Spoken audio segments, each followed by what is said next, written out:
तो hello everyone, welcome to the channel. और अब हम शुरू करने जा रहे हैं part 2 of chapter metals and non metals, जिसके अंदर हम कंप्लीट करेंगे केमिकल प्रॉपर्टीज ऑफ मेटल्स। इससे पहले हमारा आपकी फिजिकल प्रॉपर्टीज थी मेटल्स एंड नॉन मेटल्स की, जिसके हम लेक्चर में हमने कंप्लीट कर लिया है।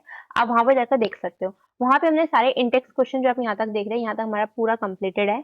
आज हम कंप्लीट करेंगे केमिकल प्रॉपर्टीज ऑफ मेटल। तो बेसिकली हम केमिकल प्रॉपर्टीज के अंदर हम क्या करेंगे, जितने भी आपके मेटल्स होंगे उनको हम अलग अलग रिएजेंट से क्या करेंगे, रिएक्ट कराएंगे। यानी कि इसके अंदर जो आपका है वो आपका है वाटर, हम उसको वाटर के साथ रिएक्शन कराएंगे। हम एसिड के साथ रिएक्शन कराएंगे। Plus there is one more, I am forgetting, it is air. Air यानी कि ऑक्सीजन। हम इसका क्या करेंगे, रिएक्शन कराएंगे। इनके साथ रिएक्शन करवाने के बाद हम करेंगे डिस्प्लेसमेंट रिएक्शन, जो हम चैप्टर 1 में पढ़कर आए हैं आपका। उसके साथ हम ये सारे रिएक्शन कराने के बाद हम ये देखेंगे कौन सा मेटल है जो बहुत ज्यादा रिएक्टिव है नेचर में और कौन है जो बहुत कम रिएक्टिव है। So let's begin. तो यहाँ पे आपको कहा गया है कि आप सैंपल्स ले लीजिए कुछ मेटल के, जैसे कि ये सारी चीजें आपकी इन एल्यूमिनियम, कॉपर, आयरन, सबके ले लीजिए। And then wait a minute, let me see. Okay,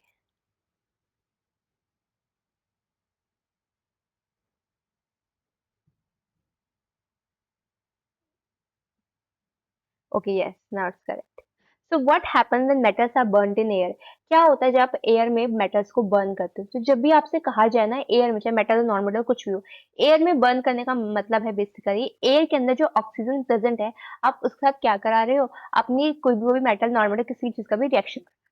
तो जब भी आप क्या होगा, जब भी आप मेटल्स को एयर में बर्न करोगे, तो अगर आपको याद हो, हम चैप्टर नंबर 1 में हमने पढ़ा था, जब हमने मैग्नीशियम को एयर में क्या किया था, बर्न किया था, याद है आपको? हमने टोंग से पकड़ के हमने उसको मैग्नीशियम की स्ट्रिप ली थी, हमने उसे बर्न किया था।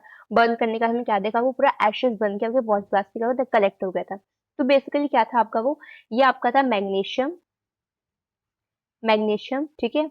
हमने इसे बर्नर पे क्या किया, इसे बर्न किया। बर्न करने मतलब एकदम डेजिंग से व्हाइट फ्लेम निकली, और ये पूरा क्या हो गया, एक ऐश बन गया, पाउडर बन के क्या हो गया, इस वॉइस ग्लास पे इकट्ठा हो गया। तो बेसिकली आपको जो मैग्नीशियम था, साउंडिंग में ऑक्सीजन के साथ क्या क्या कर दिया, वो रिएक्ट कर दिया। तो जैसे वो ऑक्सीजन रिएक्ट करके बर्न हुआ, तो वो क्या बन गया, मैग्नीशियम ऑक्साइड बन गया, जो कि एशेस बन के आपके वॉइस ग्लास में इकट्ठा हो गया। राइट। तो ये मैग्नीशियम में क्या एक मेटल है, यानी आपने मेटल को क्या करा है, रिएक्शन कराया। किसके साथ रिएक्शन कराया, ऑक्सीजन के साथ रिएक्शन कराया है। और उसको क्या देकर, बर्न करके, यानी बहुत ज्यादा हीट देके, बहुत ज्यादा टेम्परेचर देकर। तो बहुत ज्यादा टेम्परेचर देने पर जब आप मेटल को ऑक्सीजन से रिएक्ट करवाते हो, तो ऐसे पाउडर फॉर्म में बन जाते हैं, और पाउडर फॉर्म में बन के क्या होता है, वो ऐसे वॉइस ग्लास पे इकट्ठा हो जाते हैं, मतलब वॉइस ग्लास नीचे रखोगे तो। ठीक है। सो ये आपके यहाँ पर यही लिखा हुआ है कि what happen when metals are burned in air. So magnesium burns in air with dazzling white flame. एकदम डेजलिंग व्हाइट फ्लेम निकलती है। तो क्या सारे ही मेटल्स की डेजलिंग व्हाइट फ्लेम निकलती है? किसकी निकलती है? क्या सारे अच्छे ऐसे रिएक्ट कर जाते हैं, क्या नहीं करते हैं? तो इन सब के लिए हमें क्या देखना पड़ेगा, ये एक्टिविटीज जो आपको बताया कि हमें बार बार हमें अलग अलग मेटल्स को हम कैसे बर्न करके देखेंगे, चेक करेंगे। तो जो हमने, अब उनको चेक करने की जरूरत हमें तो नहीं है, क्योंकि यहाँ पे उन्होंने करके बता दिया कि एक्चुअली क्या होगा। तो जितने भी आपके मेटल्स, जब भी आप ऑक्सीजन के साथ क्या करोगे, रिएक्ट कराओगे उनको ऑक्सीजन के साथ, तो what will you observe, you will observe कि उन्होंने क्या करा है, एक मेटल ऑक्साइड बनाई है। whenever your metal react with oxygen it forms metal oxide। wait a minute, मैं अपने हटा देती हूँ यहाँ से।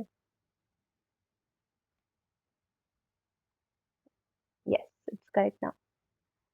so almost सारे ही मेटल्स आपके ऑक्सीजन के साथ कंबाइन होते हैं to form metal oxide. Example के लिए कॉपर, जब आपको ऑक्सीजन के साथ रिएक्ट करेगा तो क्या बनाएगा, कॉपर ऑक्साइड बनाएगा। Again I told you. Similarly आपका एल्यूमिनियम क्या बनाएगा, एल्यूमिनियम ऑक्साइड बनाएगा। तो कुछ नहीं किया आपने यहाँ पे, अगेन आपने वैलेंसी को एक्सचेंज किया है। ओके, ये रिएक्शन लिखते वक्त आपने वैलेंसी को एक्सचेंज किया है। Now see. अच्छा, ये देखो, हम इससे पिछले लेक्चर में पढ़ा था कि जितनी आपके मेटल के ऑक्साइड्स होते हैं, they are basic in nature. तो देखो, ये कॉपर ऑक्साइड जब हम हाइड्रोक्लोरिक एसिड के साथ रिएक्ट कराएंगे, तो कॉपर ऑक्साइड क्या आपका CuO है, हाइड्रोक्लोरिक एसिड क्या आपका HCl है। आपने क्या किया, इसको रिएक्ट कराया। आपको पता है एक बेस है और एक एसिड है। जब भी हम चैप्टर नंबर 2 में हमने पढ़ा है, जब भी बेस और एसिड आपस में रिएक्ट करते हैं तो क्या बनता है, सॉल्ट एंड वाटर। तो ये क्या बनेगा आपका, CuCl2 प्लस वाटर आपको क्या होगा, रिलीज हो जाएगा। राइट। सो ये कॉपर ऑक्साइड आपके हाइड्रोक्लोरिक एसिड रिएक्ट करके क्या बनाया, कॉपर क्लोराइड प्लस वाटर, यानी कि सॉल्ट एंड वाटर। ये जो आपके मेटल ऑक्साइड था, ये क्या था, आपका बेसिक था नेचर में, तभी ये एसिड रिएक्ट करके क्या बनाया इसने, सॉल्ट एंड वाटर बनाया। लेकिन क्या होता है, कुछ कुछ मेटल ऑक्साइड ऐसे भी होते हैं, हमने जो एक्सपेरिमेंट में ऑब्जर्व करे हैं, कि कुछ-कुछ मेटल ऑक्साइड आपके ऐसे होते हैं कि अगर आप इस एसिड की जगह कोई बेस भी आपने रख दिया, तो हम क्या देखेंगे तब भी वो सॉल्ट एंड वाटर बनाएँगे। ओके? NaOH जिसके अंदर भी आपके OH होते हैं, वो क्या होते हैं? बेसिक होते हैं, राइट? अगर इस CuO के साथ मैंने NaOH को रिएक्ट कराया, नॉट CuO एग्ज़ैक्टली बिकॉज़ मैंने कहा कुछ में आपके यहाँ पे आते हैं एल्यूमीनियम ऑक्साइड और जिंक ऑक्साइड। तो अगर आप इनको रिएक्शन करवाएँगे, किसके साथ रिएक्शन? किसी बेस के साथ या फिर चाहे किसी एसिड के साथ, ये तब भी आपको सॉल्ट देंगे और वाटर देंगे। सी ये Al2O3 है, ठीक है? हमने पढ़ा है मेटल ऑक्साइड का बेसिक इन नेचर। अब हमने इसको क्या किया? हमने इसे एक एसिड के साथ रिएक्ट कराया। एसिड के साथ रिएक्ट कराते ही इसने हमें क्या दिया? ये रहा आपका सॉल्ट एंड ये रहा आपका वाटर। नाउ यही आपका जो आपका Al2O3 है which is basic in nature, हमने पढ़ा है कि आपके मेटल ऑक्साइड बेसिक होते हैं। अब आपने इसे किसी बेस के साथ रिएक्ट कराया है। जब आप इसके बेस के साथ रिएक्ट करा रहे हो तो अभी एक एसिड का काम कर रहा है। किसका काम कर रहा है? एसिड, मतलब वो अपना एसिडिक बिहेवियर दिखा रहा है। तो अब क्या दे रहा है एसिडिक बिहेवियर दिखाकर वो? सॉल्ट दे रहा है एंड वाटर दे रहा है। तो आपके कुछ-कुछ मेटल ऑक्साइड ऐसे भी होते हैं जो एसिडिक और बेसिक बिहेवियर दिखाते हैं ताकि वो सॉल्ट एंड वाटर प्रोड्यूस कर सके। ऐसे ऑक्साइड्स को हम बोलते हैं एम्फोटेरिक ऑक्साइड्स। एग्जाम्पल आपका है aluminium oxide and zinc oxide. Okay, I hope आपको क्लियर हो गया होगा। ठीक है, और कौन-कौन से होते हैं? डीप डाइव करने की ज़रूरत बिल्कुल भी नहीं है, जितना एनसीईआरटी में दे रखा है सिर्फ उतना ही करिए, ओके? इसके बाद हम पीवाईक्यू करेंगे और उसमें बस जितना दे रखा है। कुछ डीप डाइव करके एक्स्ट्रा इन्फॉर्मेशन गैदर करके जैसे और कौन-कौन से कुछ भी नहीं आएगा। एनसीईआरटी लेवल कुछ भी नहीं आता। नेक्स्ट है, अब आते हैं वाटर के साथ। ये जो मेटल ऑक्साइड्स होते हैं ये आपके जनरली इनसॉल्युबल इन वाटर होते हैं, मतलब वाटर के अंदर डिसॉल्व नहीं होते, लेकिन कुछ-कुछ आपके वाटर के अंदर डिसॉल्व हो जाते हैं। और जो आपके वाटर के अंदर डिसॉल्व हो जाते हैं वो डिसॉल्व करके क्या बना लेते हैं? आपके अल्कलीज बना लेते हैं। जैसे कि Na2O वाटर के साथ रिएक्ट किया तो क्या बनाई? NaOH which is a alkali. K2O water के साथ रिएक्ट किया तो बनाया KOH which is a alkali. तो ये वाटर के साथ रिएक्ट करके क्या बना लेते हैं? आपके अल्कलीज बना लेते हैं। आई एम सो सॉरी, मेरा ये वीडियो थोड़ा-सा वैसे आ रहा है। Yes, it's correct now. Now let's move to the next section. This one. Okay. Now क्या सारे ही मेटल्स ऑक्सीजन के साथ ऐसे रिएक्ट करते हैं, यानी कि बहुत तेज डेज़लिंग व्हाइट फ्लेम निकले ऐसे रिएक्ट करते हैं या बहुत कम? तो हाँ, अलग-अलग मेटल्स की अलग-अलग रिएक्टिविटी है टुवर्ड्स ऑक्सीजन। जैसे हम होता है कि हम एक इंसान मतलब 2 पर्सन अगर बात कर रहे हो, तो अगर 2 आराम से बात करें, ज़रूरी नहीं है तीसरे पे आके उससे सेम आराम तरीके से बात करें, चौथे पे आके सेम आराम तरीके से बात करें। सबकी अपनी अलग-अलग होती है, कोई मतलब किसी के साथ बॉन्डिंग अच्छी नहीं होगी, तो उससे हो सकता है वो बेकार तरीके से बात करे, जो कि हमें नहीं करना चाहिए ऑब्वियसली। तो कभी कुछ होगा, तो ऐसे आपके अलग-अलग मेटल्स की ऑक्सीजन के साथ अलग-अलग तरह की रिएक्टिविटी है। मतलब कुछ तो बहुत तेज़ी से रिएक्ट करते हैं और कुछ एकदम रिएक्ट नहीं करते हैं। जो हम यहाँ पे देखेंगे कि different metals show different reactivities towards oxygen. जैसे कि पोटेशियम है, सोडियम है, ये बहुत विगरसली रिएक्ट करता है किसके साथ? आपकी वेट,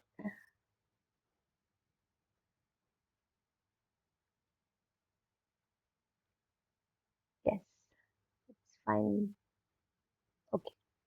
सो आपके जितने भी मेटल्स हैं ये react do not react with oxygen same rate. अलग-अलग मेटल्स आपकी अलग-अलग रिएक्टिविटी दिखाते हैं टुवर्ड्स ऑक्सीजन। जैसे कि पोटेशियम और सोडियम, अगर आपने इसे ओपन में खुला छोड़ दिया ना तो ये आग पकड़ लेंगे। आग पकड़ने से लैब में से हम खुला नहीं रख पाते, इसे हम क्या करते हैं? इसे केरोसिन ऑयल के अंदर इमर्स करके रखते हैं। आप केरोसिन ऑयल का इमर्स भी करते हैं ताकि उसका एयर के अंदर जो ऑक्सीजन प्रेजेंट है उसके साथ कांटेक्ट एकदम खत्म हो जाए। जब वो पकड़ ही नहीं पाएगा, कांटेक्ट कर ही नहीं पाएगा, तो आग नहीं मतलब आग फॉर्म नहीं करेगा। हम वाटर के साथ भी क्यों नहीं करते? क्योंकि वाटर के साथ भी वो क्या करता है? बहुत ही वायलेंट रिएक्शन करता है आपको पोटेशियम एंड सोडियम, जो कि हम नेक्स्ट सेक्शन में देखेंगे। Okay, so hence to protect them from accidental fires हम क्या करते हैं? केरोसिन ऑयल के अंदर इमर्स करके रखते हैं। ऑर्डिनरी टेम्परेचर क्या होता है? Room temperature. अगर आप रूम टेम्परेचर किसी मेटल को छोड़ दोगे बहुत टाइम के लिए, आप क्या देखोगे? उसके ऊपर ना कुछ डस्टी से मतलब जब रस्ट जैसे जम जाता है ना, तो वो जो एक लेयर सी बन जाती है, इसे हम क्या करते हैं? सैंड पेपर से इज़िली रिमूव कर देते हैं। तो जो ऊपर से लेयर बनी, वो लेयर बनी क्यों है इसकी?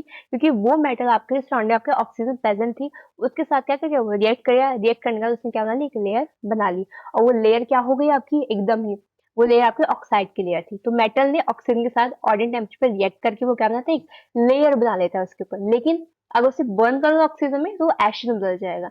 Always remember this, room temperature ordinary temperature पर आपके मेटल के ऊपर क्या लगती है? एक लेयर लगती है आपकी ऑक्साइड की।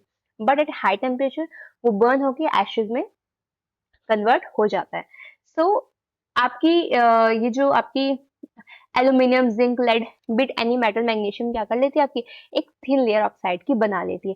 अब जब ऑक्साइड की थिन लेयर बना लेगी तो पूरा क्या होगा, वो मेटल कवर हो जाएगा आपकी किससे, उस ऑक्साइड की लेयर की। इससे क्या होगा, और आपके दोबारा से ऑक्सीजन आकर उसके ऊपर रिएक्ट नहीं करवा करवा पाएंगे। तो इससे क्या होता है, ये प्रोटेक्टिव आपकी ऑक्साइड लेयर क्या करती है, मेटल को और ज्यादा ऑक्सीडेशन होने से क्या करती है, प्रिवेंट करती है, रोकती है। ऐसे आपका आयरन के जो होता है, अगर आप आयरन को नॉर्मल लेकर जाओगे जैसे किसी भी बर्नर का किसी तो हीट, तो वो गर्म हो जाएगा लेकिन वो बर्न नहीं होगा, जलेगा नहीं। लेकिन यही आप आयरन फिलिंग्स लेकर जाओगे, मतलब आयरन के पाउडर फॉर्म को लेकर जाओगे, तो फटाफट से आग पकड़ लेगा। इसका रीजन है आपका इग्निशन टेम्परेचर। आप यहाँ पर समझ लो, क्योंकि मैंने डिस्क्रिप्शन बॉक्स में आपको नोट्स के लिंक दे रखे हैं, वहां पे आपको सब कुछ अवेलेबल है, वहां पे साइट्स आपको लिखी हुई है, तो आप वहां से लेके देख लेना, अभी सब समझ लो। तो आपका ये जो इग्निशन टेम्परेचर है, इग्निशन टेम्परेचर बेसिकली होता क्या है, इग्निशन टेम्परेचर होता है आपका वो टेम्परेचर जिसके ऊपर आपका जो वो सब्सटेंस है वो क्या हो जाए, उसके ऊपर आग लग जाए, मतलब जल जाए वो। तो जब वो सॉलिड फॉर्म में होता है आपका आयरन, तो उसका इग्निशन टेम्परेचर बहुत हाई होता है। कहने का मतलब वो सारे मॉलिक्यूल्स में आपस में जुड़े होते हैं कि उनको तोड़ना बहुत मुश्किल होता है, इतना ज्यादा जुड़े होते हैं, तोड़ना मुश्किल होता है। तो कुछ होता है जल, उसको जलाना, मतलब उसको मेल्ट करना का तो बहुत ही मुश्किल होता है, सिर्फ और सिर्फ हीट करने पर अगर बात करो तो वो अपने इग्निशन जलने वाले टेम्परेचर पे नहीं पहुंच पाता है। लेकिन वहीं पे अगर वो पाउडर फॉर्म में है, तो क्या है, उसके ऊपर उसका इग्निशन टेम्परेचर बहुत कम हो जाता है। वो सारे आपके जो मेटल्स है बहुत छोटे छोटे हो जाते हैं, तो उसका सरफेस एरिया कम हो जाता है, और उसका इग्निशन टेम्परेचर की जो वैल्यू है वो भी लो हो जाती है, मतलब कम हीट में भी वो क्या होगा, जल जाएगा। तो इसलिए आपकी आयरन के जितने भी आपके फिलिंग्स होती है, यानी कि छोटे पाउडर फॉर्म में, तो वो जल जाते हैं, पर आपका आयरन सॉल्ट फॉर्म में नहीं जलता। सिमिलरली कॉपर लेकर जाओ तो वो भी बर्न नहीं करेगा, लेकिन कॉपर के ऊपर, कॉपर मान लो कॉपर है ये, मैं आग लगा दूं यहाँ पे, ऐसे रख दूं, मैं इसके ऊपर एक काली से ऑक्साइड की लेयर देखने लग जाऊंगी, लेकिन आपको ये काली से ऑक्साइड की लेयर बन जाएगी, लेकिन आपको कॉपर बर्न नहीं होगा। ओके, तो जो काली से ऊपर लेयर बनी है वो किसकी है, कॉपर ने, वही जो सराउंडिंग में ऑक्सीजन प्रेजेंट है उसका रिएक्ट करके क्या बना लिया, कॉपर ऑक्साइड की लेयर बना ली। नेक्स्ट है आपका सिल्वर और गोल्ड, ये ऑक्सीजन ऑक्सीजन के साथ रिएक्ट नहीं करते, ये आपको बातें याद रखनी है। ओके, नाउ एनोडाइजिंग है, एनोडाइजिंग वाला part we will covering in the next video, because ये जो चीजें हमें थोड़ी सेपरेटली समझनी है, क्योंकि मैं इसका डायग्राम वगैरह सब दिखाऊंगी आपको, करा के लाऊंगी। Okay, so let's move on to the next which is what, okay, एक और पार्ट बाकी है इसके अंदर। तो ये सारी एक्टिविटीज से हमें ये पता चला कि आपका जो सोडियम है वो मोस्ट रिएक्टिव एलिमेंट है, मतलब वो बहुत तेजी से क्या करता है, रिएक्ट करता है। और मैग्नीशियम, मतलब अगर आपने ऑक्सीजन छोड़ा तो सोडियम का बहुत तेज रिएक्ट करेगा। मैग्नीशियम थोड़ा कम विगरस है, ज्यादा इतनी तेज नहीं है जितनी तेज आपका सोडियम करता है। ओके, लेकिन सिर्फ ऑक्सीजन की बेसिस पे हम नहीं बता सकते हैं कि कौन सा ज्यादा मेटल रिएक्टिव है और कौन सा कम रिएक्टिव है। ओके, सो नाउ हम पढ़ेंगे मेटल्स का जब हम वाटर के साथ रिएक्ट करेंगे, यानी कि क्या होगा जब मेटल्स को हम कोल्ड वाटर, हॉट वाटर या स्टीम के साथ रिएक्ट करवाएंगे। सो सी हियर, अब मैं कुछ छोटा कर दूं, I guess it's fine. Okay, see, this is your metal sample.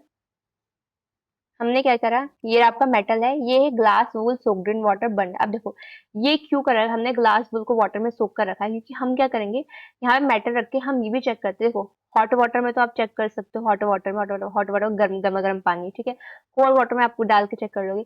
But आपको स्टीम से चेक कराना होगा तो आप क्या, उसका भाप बनाना होगा। तो उसको भाप बनाने के लिए हम क्या करते हैं, ग्लास और वूल सोक्ड इन वाटर। तो इससे क्या होगा, आपको जो पानी जब से जो बर्नर जा रहा है ऊपर जाएगा, ये तो क्या होगा, वो जो पानी इकट्ठा हो रखा है उसके अंदर, इसका भाप बनेगा, भाप बनेगा तो भाप बन गया हो जाएगा। इसलिए हमने ग्लास वो सोक्ड इन वाटर यहाँ पे लिया है। ओके, जब आपको ये क्यों करा हमने, ताकि हम ये देख सके जब हमें मेटल का रिएक्शन विद स्टीम चेक करना हो, जब वो स्टीम मतलब भाप के फॉर्म में क्या मेटल्स रिएक्ट करेंगे, मतलब जब भाप जाएगा मेटल्स के ऊपर तो क्या मेटल रिएक्ट करेंगे, ये चेक करने के अंदर इस्तेमाल किया। ओके, सो देखो जब भी मेटल्स आपका वाटर के साथ रिएक्ट करेगा तो वो क्या बनाएगा, metal oxide and hydrogen gas को रिलीज करता है। So whenever your metal react with, wait.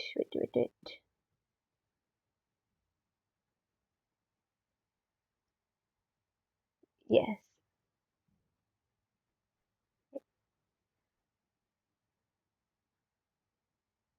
yeah, fine.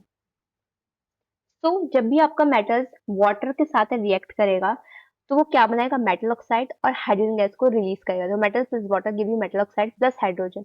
कुछ कुछ मेटल ऑक्साइड ऐसे होते हैं वो पानी के अंदर और ज्यादा डिजोल्व हो जाएंगे और डिजोल्व होकर क्या बनाएंगे, मेटल हाइड्रोक्साइड बनाएंगे। ठीक है, लेकिन सारे ही मेटल्स आगे पानी के साथ रिएक्ट नहीं करते हैं। Remember, all metals do not react with water. Potassium और सोडियम पानी के साथ तो ना वॉलेंटली रिएक्ट करता है, कोल्ड वाटर के साथ वो भी, कि वो अगर कोल्ड वाटर के पास पहुंचा भी तो इतना वॉलेंट होगा कि एकदम से वो एक्सप्लोड भी कर देता है। It's so वॉलेंट। और एक्सोथर्मिक मतलब इतना ज्यादा हीट एनर्जी उसमें से क्या होती है, रिलीज होती है। ठीक है, इतनी एनर्जी रिलीज होती है कि इसमें से जो हाइड्रोजन गैस आपका निकला है वो फटाफट से क्या कहते हैं, आग आग पकड़ लेता है। Okay, so this is the reaction जो आपको याद करनी है। कैल्शियम को जब भी हम क्या करेंगे, वाटर से रिएक्ट करेंगे तो हम देखेंगे कैल्शियम पानी के अंदर तैरने लग जाएगा पानी के ऊपर। क्यों होता है, इसका रीजन क्या है? इसका रीजन ये है आपका, क्योंकि कैल्शियम के साथ वाटर कैल्शियम बहुत मतलब बहुत ही कम वॉलेंट होता है, मतलब होता ना के बराबर समझ लो आप, इज लेस वॉलेंट। इसके अंदर जो हीट इवॉल्व होती है वो बेसिकली क्या होता है, आपको हाइड्रोजन गैस रिलीज होता है, लेकिन वो कुछ कर नहीं पाता ज्यादा। वो क्या करता है, बेसिकली हाइड्रोजन गैस आपके, सपोज कोई वाटर है आपका या कोई कैल्शियम था, वो आके आ जाएगा, हाइड्रोजन जो रिलीज हुआ है इसका वाटर से रिएक्ट कराने के बाद वो इसके सरफेस के ऊपर चिपक जाता है और चिपक के वो क्या करता है, इसको फ्लोट करवा देता है। इस कारण आपके पानी के ऊपर तैरने लग जाता है क्या, आपके कैल्शियम जैसे आप वाटर साथ रिएक्ट करवाओगे। तो this is your equation. Calcium पानी में के ऊपर फ्लोट करने जाता है, क्यों? क्योंकि जो बबल्स है हाइड्रोजन गैस के वो आपके मेटल के सरफेस के ऊपर एकदम स्टिक हो जाते हैं। नाउ मैग्नीशियम, मैग्नीशियम आपका कोल्ड वाटर के साथ एकदम रिएक्ट नहीं करता है।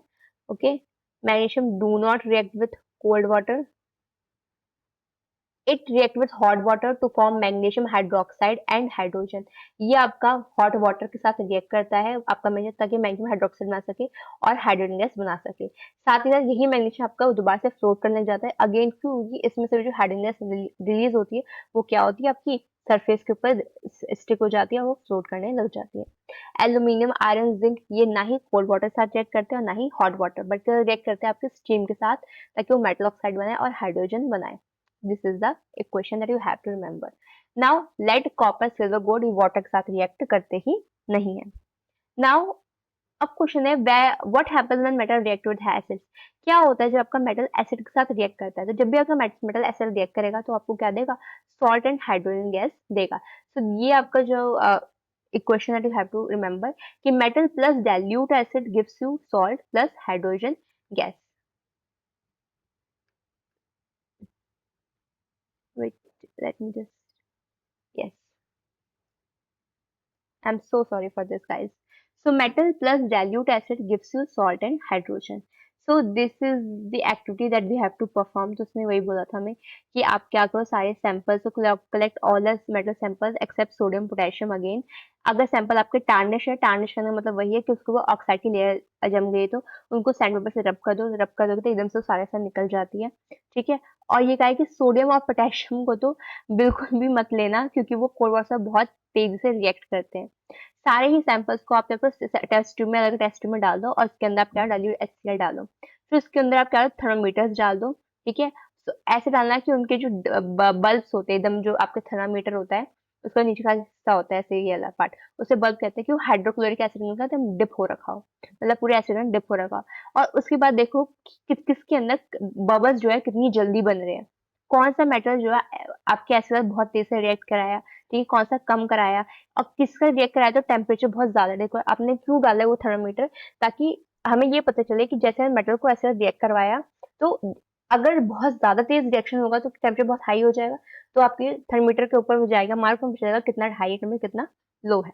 ओके, सो ये सब परफॉर्म करने को कहा है। तो हम ये देखते हैं, मैग्नीशियम, एल्यूमिनियम, जिंक और आयन का with hydrochloric acid.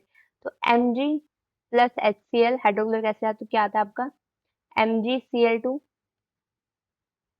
Next is aluminium Al plus HCl give you AlCl3। Next iron है, I guess Fe plus HCl gives you FeCl2.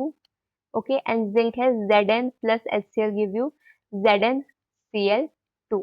ठीक है, so आपको ये बताया, और साथ ही साथ क्या रिलीज होता है इसमें से, हाइड्रोजन गैस रिलीज होता है, जो मैंने आपको बताया था। ओके, अब देखो अलग अलग मेटल्स अलग अलग रिएक्ट करेंगे तो क्या होगा, हाइड्रोजन गैस रिलीज नहीं होता जब भी आपके मेटल निट्रिक यानी कि HNO3 के साथ होकर क्या करते हैं, रिएक्ट करते हैं। ऐसा क्यों करते हैं? क्योंकि क्यों होता है, क्यों सारे एसिड रिएक्ट करके आपको हाइड्रोजन दे रहे हैं, लेकिन जो HNO3 एसिड है वो हमारे साथ रिएक्ट कर रहा है तो हाइड्रोजन रिलीज नहीं हो रही, क्योंकि HNO3 का बहुत ही अच्छा ऑक्सीडाइजिंग एजेंट है। ऑक्सीडाइजिंग कहने का मतलब ऐसा एजेंट जो दूसरे एलिमेंट या दूसरे कंपाउंड को ऑक्सीजन देता है और हाइड्रोजन अपने आप से क्या करता है, रिमूव कर लेता है। उनको ऑक्सीजन देता है और अपने आप से हाइड्रोजन क्या कर देता है, रिमूव कर लेता है। तो क्या होता है, जैसे मान लो कोई भी आपका मेटल है, आपने उसे HNO3 के साथ रिएक्ट करवाया, तो क्या होता है, आपकी हाइड्रोजन रिलीज होती है। देखो जैसे ही हाइड्रोजन रिलीज होता है ना, HNO3 क्या करता है, अरे तुम कैसे रिलीज हुए, चलो चलो इसको क्या करो, ऑक्सीजन दे दो। उसको फटाफट से हाइड्रोजन गैस को ऑक्सीजन देके क्या करता है, वाटर बना देता है और खुद हाइड्रोजन रिलीज करके वो क्या होता है, रिड्यूस हो जाता है। It oxidises the H2 produced water. जो H2 फटाफट से जो निकलता है उसको क्या देते हैं, ऑक्सीडाइज करने मतलब उसे ऑक्सीजन देते हैं ताकि वाटर बन जाए और खुद वो रिड्यूस हो जाता है टू N2O, NO, NO2 अलग अलग मेटल इनमें से कोई भी अलग अलग वो क्या फॉर्म अपना लेगा। मैग्नीशियम और मैंगनीज जो है वो बहुत ही डाइल्यूट HN से रिएक्ट करते हैं ताकि आपका H2 गैस दे सके। अब ये जो एक्टिविटी है, ये एक्सपेरिमेंट जो आपने वहां पे फॉलो करोगे अपने लैब में, तो आपको पता चलेगा। तो इन्हें हमें रिजल्ट बता दिया है कि हम क्या ऑब्जर्व करेंगे कि जो आपका मैग्नीशियम है उसके अंदर बबल का फॉर्मेशन बहुत तेज हुआ है। सबसे पहले बबल्स, और बहुत तेज बबल्स आपने कौन से एलिमेंट मेटल में बने, मैग्नीशियम में बने। और सबसे एक्सोथर्मिक भी इसी केस, एक्सोथर्मिक कहने का मतलब कि बहुत ज्यादा हाई टेम्परेचर होना भी इसी केस में हुआ है। इसके बाद रिएक्टर धीरे धीरे कम होती चली गई है मैग्नीशियम, एल्यूमिनियम, जिंक और आयरन। कॉपर के केस में तो हमने ये देखा है जब उसके अंदर एसिड डाला कि कोई बबल्स बने ही और टेम्परेचर भी उसका अनचेंज, मतलब पहले जैसा था वैसे ही रहा, कोई कम ज्यादा नहीं हुआ। इसका हम ये बताते हैं कि कॉपर ने एसिड का रिएक्ट बिल्कुल भी नहीं किया। Now aqua regia we will covering this in the next section. Now how do metals react with solution of other metal salts. See, हमने डिस्प्लेसमेंट रिएक्शन चैप्टर 1 के अंदर पढ़ी थी हमने। सपोज करो you have been given iron sulphate and a copper, और copper sulphate, don't take iron sulfate. See, you have been given copper sulfate, okay, and one iron का metal. Then what will you observe कि FeSO4 बन जाता है plus copper, पढ़ा नहीं पढ़ा, this is called displacement reaction, right. तो इसके अंदर क्या होता है, आपका आयरन आता है, इसको ले लेता है, आयरन सल्फेट बन जाता है और ये कॉपर बन जाता है। क्यों? क्योंकि हमने पढ़ा है कि iron is strong, stronger than copper, इसलिए उसको हटा देता है और खुद वहां पर आ जाता है। Wait a minute, are you able to see? Yes. तो यही रिएक्शन का इस्तेमाल करके हमने ये पता लगाया है कि कौन सा मेटल आपका ज्यादा रिएक्टिव है और कौन सा कम रिएक्टिव है। हमने इसका इस्तेमाल क्यों किया है? रीजन बहुत सिंपल है, क्योंकि जब ऑक्सीजन हमने लिया, एसिड लिया, वाटर लिया, कुछ रिएक्ट करे ऑक्सीजन के साथ, कुछ नहीं कर रहे, कुछ वाटर साथ कर रहे, कुछ नहीं कर रहे। तो इन इन रिएजेंट के साथ चेक कर पाना कि कौन सा मेटल आपका ज्यादा रिएक्टिव है और कौन सा कम है, बहुत मुश्किल था। तो हमने किसका इस्तेमाल किया? आपके डिस्प्लेसमेंट रिएक्शन का इस्तेमाल किया।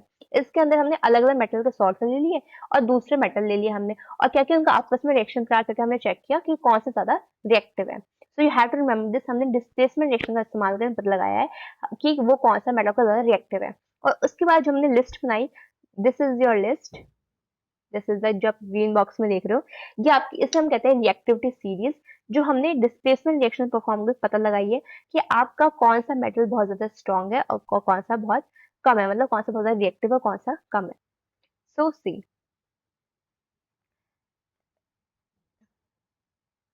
yes, wait a minute.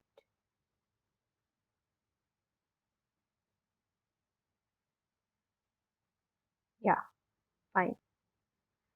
See, so what you have been given, it is a copper sulfate which is blue in color. Copper सिर्फ आपको ब्लू कलर का होता है, उसके अंदर हमने आयरन नेल को डिप किया। जिससे आपने आयरन नेल को डिप किया, आप क्या ऑब्जर्व करो, कुछ टाइम बाद ये ब्लू कलर का पानी एकदम कलरलेस हो गया, और जो आयरन नेल ग्रे कलर का है, इसके ऊपर क्या हो गया, एकदम रेडिश ब्राउन सा कुछ डिपॉजिट हो गया। जो रेडिश ब्राउन सा डिपॉजिट हुआ है, हमने क्या चेक करा कि इस कॉपर सल्फेट में सारा कॉपर निकल के कहाँ गया, आयरन के ऊपर चिपक गया, और ये जो पूरा पानी है वो क्या हो गया, एकदम कलरलेस हो गया। ओके, सो कॉपर सल्फेट, और ऐसा क्यों हुआ, क्योंकि आपका आयरन बहुत ज्यादा स्ट्रॉन्ग रिएक्टिव मेटल है। तो उसने क्या किया, जो कॉपर सल्फेट कॉपर था उसको हटा दिया, उसको हटाया, तो कहीं तो जाना होगा, तो वो कहाँ गया, इसके ऊपर चिपक गया, और खुद आयरन इसमें से निकल के क्या हो गया, इस पूरे पानी में बन के आयरन सल्फेट बन गया। तो देखो ऐसे ही कॉपर सल्फेट पानी था ये आपका ब्लू कलर का, आपने उसे आयरन डिप किया तो क्या बनाइए, आपका बनाइए आयरन सल्फेट, ये जो कलरलेस आपका पूरा आयरन सल्फेट है और जो कॉपर रेडिश ड्रम में क्या हो गया, उसके ऊपर आपका डिपॉजिट हो गया। अंडरस्टूड। तो डिस्प्लेसमेंट रिएक्शन हमें बताते हैं कि कौन सा मेटल आपका ज्यादा रिएक्टिव है और कौन सा कम रिएक्टिव है। So you can see from this reaction कि आपका आयरन ज्यादा रिएक्टिव है देन कॉपर। और इसी की मदद से हमने अलग अलग, इस रिएक्शन की मदद से हमने अलग अलग मेटल से रिएक्शन करवाया और हमने पता लगाया कि कौन सा ज्यादा मेटल कम है और कौन सा ज्यादा है। और ये रिएक्टिविटी हमारे पास आती है विच शोज, ठीक है, कि आपका पोटेशियम क्या है, बहुत ज्यादा रिएक्टिव है, फिर followed by potassium, sorry potassium is the most reactive, followed by sodium, then calcium, magnesium, so on, and silver and gold are the least reactive metals in the reactivity series. तो ये reactive series basically है क्या, वो list of metals जिन्हें हमें arrange किया है in the order of their decreasing activities, मतलब कौन सा ज्यादा रिएक्टिव है वो प्रॉपर है और कम कम रिएक्टिव होते हैं सबसे नीचे आ जाते हैं। सो आई होप आपको लेक्चर समझ में आ गया होगा। इसके इंडेक्स क्वेश्चन और जो दो आपके ड्यूनो मुझे we will be covering the next video. Till then, keep learning, and if you have any doubt, do let me know in the comment section. और आपको इस चैप्टर के नोट्स आपको नीचे उनका लिंक मिल जाएगा डिस्क्रिप्शन बॉक्स में, you can download from there. Thank you so much.